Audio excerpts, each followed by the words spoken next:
4, in which case great, you're done this step, or you can only line up 2.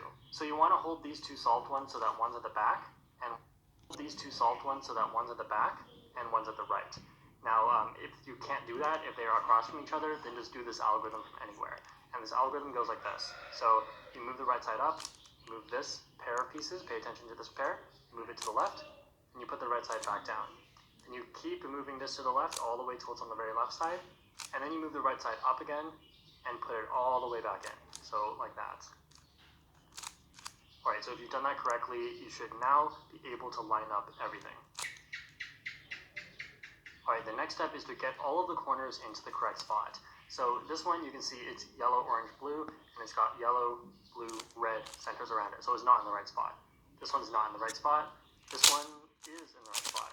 Yellow, orange, green, yellow, orange, green. Now, if all of them are in the right spot already, then you're done this step. But if only one is correct, then hold it on the front right. If none are correct, then just do this algorithm from anywhere. And the algorithm goes like this. Turn the top with your right hand, right side up. Same thing with your left hand. Turn with your left hand, left side up. Now, all the same thing again, but downwards. Turn the top with your right hand, right side down. Turn the top with your left hand, left side down. So every corner is in the right spot now, and so once you get to this step, you should turn everything upside down. So get all these corners in the bottom layer, and now we're just going to solve them one by one. But make sure you pay attention to how this works, because if you make a mistake, you could mess up the whole cube.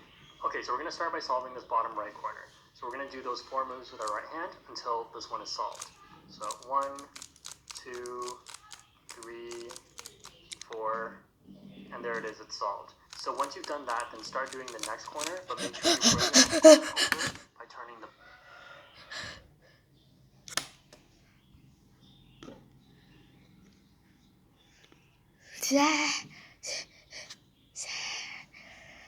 Let go.